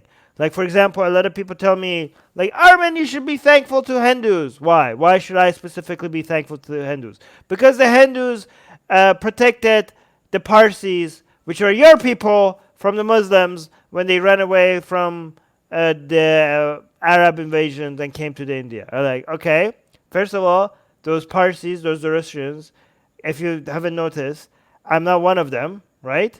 They died many years ago. So I don't know why I should be thankful for something that had nothing to do with me just because, what, I'm Persian and all of a sudden I'm one of those, I should be appreciative by association to those people, right? First of all, so they weren't me. Second of all, I am thankful, not because those people were Parsi or because they were from Iran, but because they were human beings. And I'm not thankful to Hindus as a whole. I'm not thankful to Hinduism as a whole. I'm just thankful for those specific humans who help their fellow human beings. I don't look at it as Hindus helping Persians or Hinduism getting any credit for that. I just look at some humans at some point helped some other human beings at that point. That those specific people. I'm not grateful to Hindus as a whole collectively because of the actions of those specific people at that time. Doesn't make any sense. Again, this is kind of tribal thinking. Oh, your tribe helped my tribe at that time, so I'm forever grateful to your tribe now. What? No. Those specific people did some great thing. No thanks to Hinduism. Okay? Just thankful. I mean, hopefully no thanks to Hinduism, because if it is, I'm hoping it was out of the kindness of their own heart rather than following orders from their religion. Right? I think it was they were just being humanists, not They were being humanists, not Hindus. Okay? Terrell saying spot on. It was not because of Christianity that the U.S. defeated Imperial Japan, and I credit Americans for that, not Christianity. Yes, right? And I don't credit Muslims for the golden age that they call it. They call it the golden age of Islam. I call it the golden age of Arabs and Persians because it wasn't because of, it was a golden age, but it was no thanks to Islam. There wouldn't be an organized force if it wasn't for the religion and wouldn't be able to defeat. No, there would be a better organized force if it was under something other than religion. If it was evidence-based, like we saw the Enlightenment movement happening in Western Europe, that wasn't under a religion. I think there would have been, if people united under real things rather than fairy tales, that is a source of unity. And it's a much more powerful source of unity. It's a much more powerful force. We've seen it be a much more powerful force. Religion doesn't have a monopoly over people getting people together and fighting for civil rights. Many civil rights movements have been fought not under the umbrella of religion, and they have been a lot more effective. Okay, so just because some people manage to unite and become a powerful force under religion, that doesn't mean that it's the only way. In fact, I think it would have been even better if it didn't have the falsehood of religion associated with it. Who view everyone equally, like the heir touching the king by side with peasants. Guru Nanak claimed an enlightened person are those who view everyone equally, like the heir touching the king. Well, everyone is not equal, so that's bullcrap. And beggar alike. Another vital part of Sikhism that isn't one of the three pillars is seva, which is selfless service. Through service to their community, Sikhs can become more humble and overcome their ego. Seva. Guys, do not do selfless service. Make sure you're always paid your worth for your service. Can include cleaning up the Gurdwara, preparing food, or cleaning dishes in the langar, or it can include... Know your worth, okay? Your time is valuable, okay? Make sure you're valued for the work that you're doing. Volunteering, building things for your community, or subscribing and ringing the notification bell on Oh my god, that's so clever. Yes, guys. Yes, please. Okay, fine. Do one selfless thing. One selfless thing, like this video, okay? Just that one selfless thing. The notification bell on educational YouTube channels. Kraton is saying, a friend of mine credits his people, the Maratha, of resisting the Mughals and saving Hinduism. Everyone says their people are the best. Nothing new. Yeah, everything like, oh yes, these people. Again, if you ever say this entire group of people are good or bad, you're just generalizing. You're being tribal. You're doing black and white thinking. Every group of people have their share of good people and their share of a-holes. Okay? Do not generalize. Like, yeah, I love Persian people. I love Iranians. I love the Sikh people. I love Muslims. Oh, I hate this group of people. Yeah, if you ever talk about an entire group of people just as a whole, like that, whether it's positive or negative, then you're dumb. Okay? Through remembering God's name, honest work, and sharing, along with selfless service and avoiding the 5 thieves, a person can rid themselves of egoism and be released from the cycle of rebirth and death. 4. The Khalsa. Guru Gobind Rai was the son of the 9th Guru, Teg Bahadur, who was beheaded by the Mughals and his body was abandoned by his Sikh entourage. They fled easily because no one could recognize them. So, Guru Gobind, they fled easily because no one was the son of the ninth Guru, Teg Bahadur, who was beheaded by the Mughals and his body was abandoned by his Sikh entourage. They fled easily because no one could recognize them. So, Guru Gobind decided to give Sikhs a distinct look from now on so that they would always be compelled to uphold Sikh values. So, in 1699, Guru Gobind brought his Sikhs together at Anandapur. After their morning prayer, Wait, I don't understand. They managed to get away because nobody recognized them, and he's like, let's change that so that we could be oppressed more easily? Hold on. recognized them. So, I don't understand. Guru Gobind Rai was the son of the ninth Guru, Teg Bahadur, who was beheaded by the Mughals and his body was abandoned by his Sikh entourage. They fled easily because no Okay, they fled easily because nobody recognized them, because they couldn't say that they were Sikhs.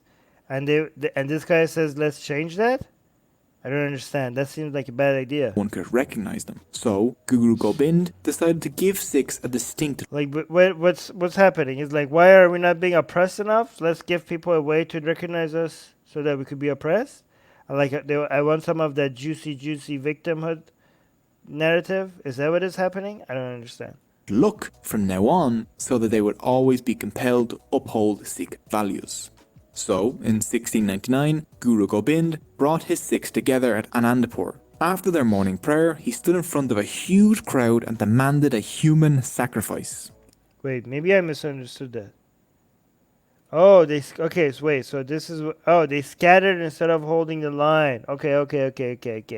I misunderstood. I'm sorry. The shocked crowd was silent for a while before one Sikh rose up and entered the Guru's tent. Look at this, guys. Like, look at this comment, guys. The one I'm highlighting. You keep your atheism to yourself. We don't need your atheism. Hey, buddy, you're on an atheist channel. We didn't come to you. You're coming to us. Look at this. You came to an atheist channel, and you're like, oh, you keep your atheism to yourself, says the person who is on an atheist channel, coming to an atheist saying like, oh yeah, you keep your atheism to yourself. I came to you to tell you that.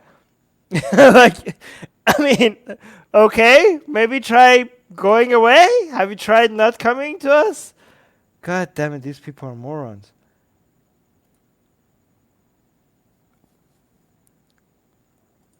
The Guru followed him in, and then the Guru comes out with blood on his sword. Wait, what happened? Something evil just happened. Yeah, why are you here? You say exactly. Yeah, you guys.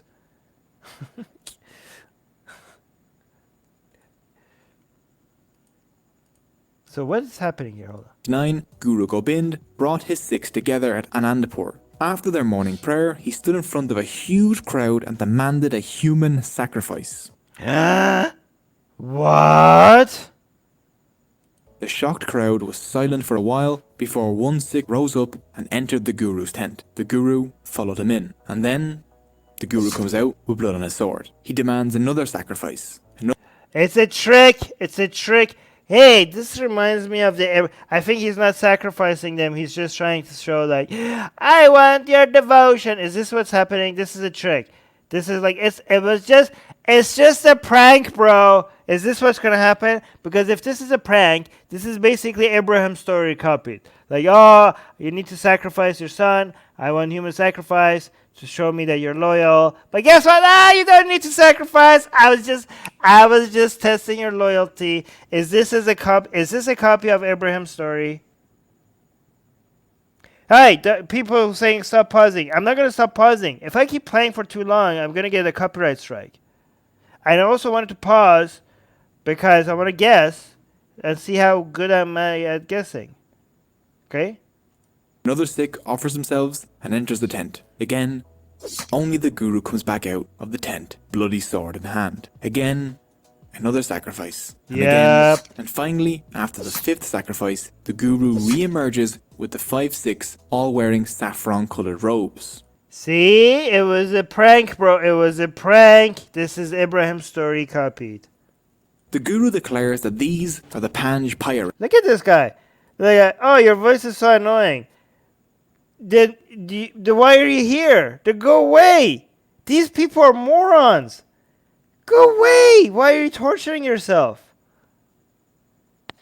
The five beloved God damn, these people are idiots. ones. They would form the center of a new Sikh community called the Khalsa. He offered them Amrit, a bowl of sweetened water, and all five who belonged to different caste groups drank the Amrit from the same bowl, which would have been a huge deal back then. This signified they had joined a new casteless family, the Khalsa. Each of these volunteers had to leave behind their old surnames or caste names and adopt the same surname, Singh, which comes from the Sanskrit word Simba, meaning lion. I know, right? No way. Is that a joke? Is that real? Singh comes from Simba and Simba means lion?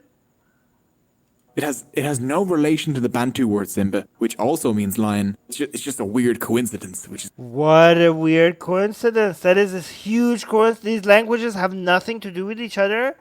And both Simba in both languages means lion? That is very interesting.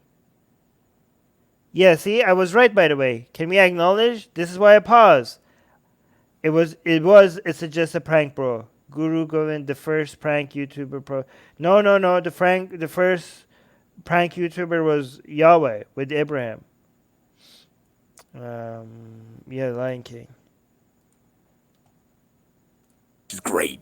The Guru then begged the five beloved ones to let him join their Khalsa. They offered him the Amrit, and the Guru became Guru Gobind Singh. Women were admitted to the Khalsa the same way as men. Oh, look at these women. They're so cute. I love this animation. After drinking the Amrit, they received the surname Kaur, meaning princess.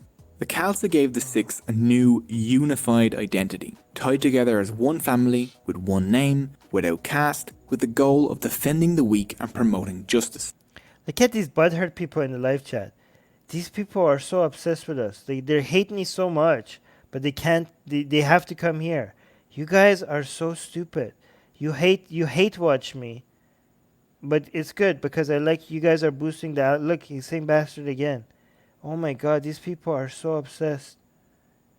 So if you imagine how dumb you have to be to hate somebody and hate what they're saying, but you still come and watch their content. It's you're effed in the head, guy. You guys are so stupid. Go spend your time somewhere else. I mean, no, don't.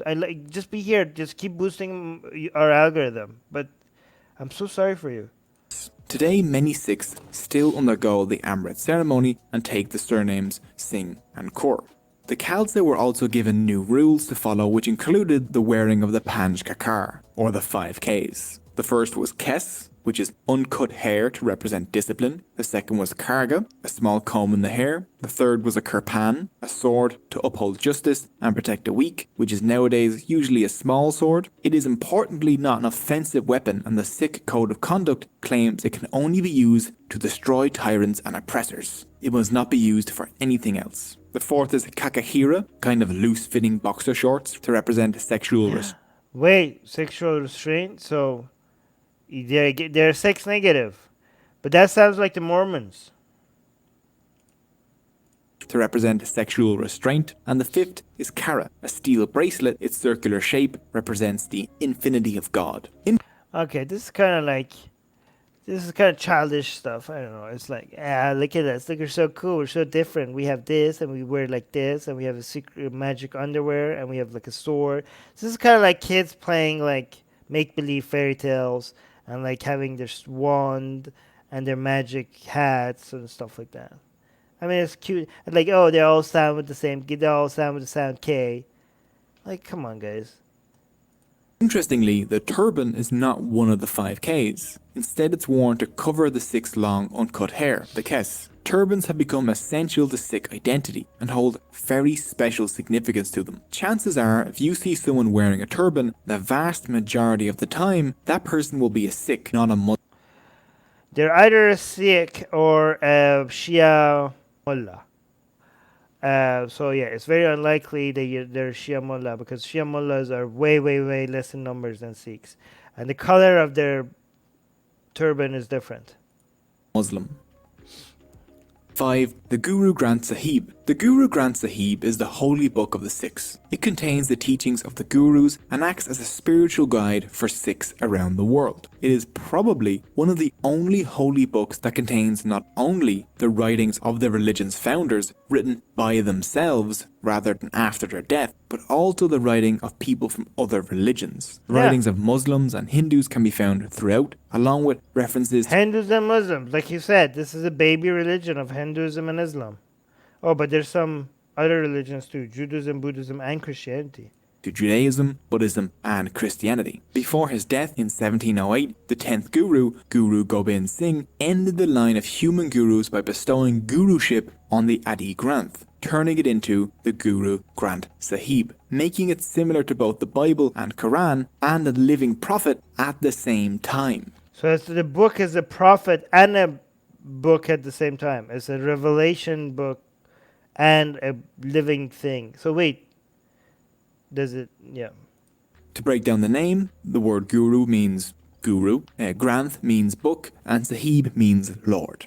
Since that moment, the Guru Granth Sahib has been revered as the current living Guru. It is treated with extreme respect and care. Oddly We need to blaspheme against it, guys. We need to blaspheme against that book. enough, the Granth is not only read, but sung. It's made up of thousands of hymns. Sikhs don't have mass or service, but a kirtan, meaning communal singing. Normally, these are set to classical Indian music. 6. The Gurdwara. Sikhs gather at Gurdwaras, a word meaning doorway to the Guru. A Gurdwara is only a Gurdwara because it has a copy of the Guru Granth Sahib in it. Men and women of all castes and social standing gather there to join in prayer, singing and eating. This is where you'll find the langar. Anyone can visit a Gurdwara and partake in the service and meal. You only need to follow basic etiquette. Cover your head, remove your shoes, wash your hands as you enter, and do your best not to bring any drugs or tobacco inside. Do your best not to bring any drugs. Most important Gurdwara in the world is the Yes. Haram or Golden. Guys, this place, this temple, the Golden Temple, I really wanted to go there, but now I can't go to India. For people who don't know, there's like, because of my blasphemy against Hinduism, there are a lot of people in India that don't like me, and they don't want. I don't know if I can go to India. There's police filings against me, and there's legal filings against me. I wanted to go visit this temple so bad, but I can't. No, I don't know if I can. They said people from India are telling me like, yeah, don't come to India. You're not gonna survive. So I'm not gonna risk it. Golden Temple in Amritsar, India. In 1604, Guru Arjan completed work on the Golden Temple and had the Guru Granth Sahib installed inside it. It's really pretty though. It's really, really pretty. As a gesture of religious tolerance, Guru Arjan invited the Muslim Mian Mir to lay the foundation stone of the Golden Temple. The temple has 4 doors opening on all 4 sides to show the openness to all cultures and peoples. But on the inside, only 1 door leads to the inner sanctum. Hey, so maybe this is a metaphor for we're just pretending that there's many ways to God. But once you come inside a religion, you notice that there's only one way to this, our way or the highway. Oh, guys, this is actually a good metaphor, okay?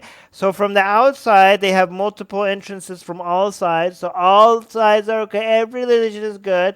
That's what we tell the outsiders. But once you're an insider, you notice, no, there's only one path. It's only our way.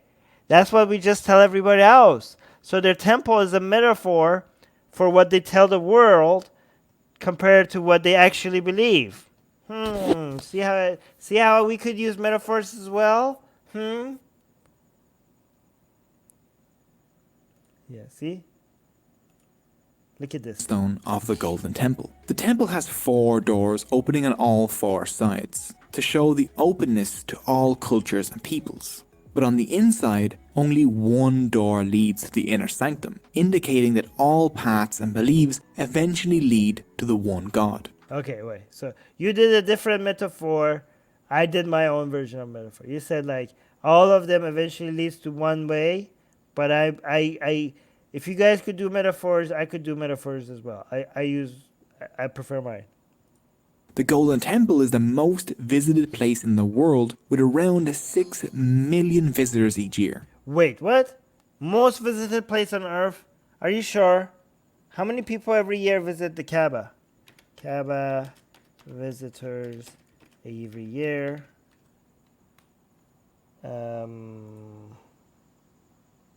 Wait.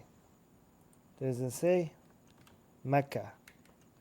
Mecca visitors a year. Wait, where am I? Google, you're failing me. How many? Oh, 3 million per. Wow. Okay, so Mecca is 3 million a year. Wow, so they beat them, even though they're much less in population than Muslims, they have more pilgrims every year. What about Karbala? Karbala. Guys, is this true? Annual pilgrimage to Karbala is 17 million. 17 million. So Karbala, so more Shias visit Karbala than they visit Mecca itself. So 17 to 20 million a year. Okay, so this is not true. So this guy is saying that the highest visited place is this with 6 million every year, but Karbala, people visit Karbala for pilgrimage between 17 to 20 million a year. So, but only 3 million for the Hajj, which is Mecca. By the way, if this is true, if what I'm telling you is true, this shows you where Shia's true allegiances side. This shows you that Shias are more obsessed with Hussein than with Allah himself. Right? If they go to Karbala more than they go to Mecca. But again, but this number is not. If 6 million is much less than 20 million, so hold on. The Golden Temple is the most visited place in the world with Yep, nope. I just checked. Karbala is the most visited, is way more visited than here. around 6 million visitors each year. The Langar at the Golden Temple serves a free meal to about 100,000 people. Oh, Qasim has a good point. Qasim is saying it's because 17 million people can't be accumulated around the Kaaba. Very good point, Qasim. Very good point. Thank you. Each day, making it the world's largest free serving kitchen, all run and staffed by volunteers. And the waiting list to volunteer in the Golden Temple has hundreds of thousands of names on it. The people on that list will be waiting for a long time. A good way for them to pass the time productively would be to listen to audiobooks over on Audible. While researching this video, I listened to Sikhism, a very short introduction by Eleanor Nesbitt, Very which is an good. excellent bite-sized introduction to Sikhism, stated in very clear language for people that are completely new to the topic. And if you want to go right to the source, Audible even has the complete 90 plus Guys, hour Guru Granth Sahib. I don't have sponsorship from Audible like this guy has, but Audible is very good. Even though I'm not going to make anything from saying this, but I use Audible a lot. It's really good. I listen to books on double speed, and I get through so many books much faster than if I was reading them. Keep also available. Audible makes it easier than ever to fit audiobooks into your schedule. Whether you're commuting, cooking, or if you're like me, pumping hot iron at the gym, you can be listening to some of the best audiobooks available, even offline with apps on iPhone, iPad, Android, and Windows phones. Wait, is that the end Being of able to Sikhism? listen to audiobooks while doing Oh, otherwise he's not going to talk about Sikhism anymore. Okay, good. Then we're done. Okay. Let me see what people are saying. Are people still swearing at me in the live chat? So they're saying, by the way, the Arba'in of Hussein is tomorrow. You're right. It is tomorrow. Should we do something on Hussein? I don't know. We'll see. Yeah, I saw it on my calendar. It is tomorrow. Good. Thank you, Soa, for reminding me about that. Maybe I'll keep my eyes open to see if there's anything special for me to review. We should do a video. I'm gonna do one on Buddhism, one of these live streams on Buddhism. we're gonna do one of these live streams on. I'm gonna do a live stream on Shia Islam specifically. If there's a video like this that we could, because I have a lot more to say about Shia Islam. I think the video that we do on Shia Islam, I'm gonna be like adding so much of my own, so much of my own commentary. Fatima saying Armin did a free game. Yeah, I'm telling you, Audible is great, guys. Like, I'm not gonna tell you guys what's good only if I get, money from it. It is great. Spammer again. Yes, we have to do something. Yeah, well, let me see. Tell me if there's any video specifically on Arbain, and I could like maybe review it or something. Katie saying there were butthurt Sikhs in the live chat. Really, but not as many as Hindus claim there would be. Maybe that's because they are not aware of this. Yeah. Well, I want to blaspheme against Sikhism just to normalize it because they seem to be very butthurt over their book being disrespected. They need to get over that. We can normalize that.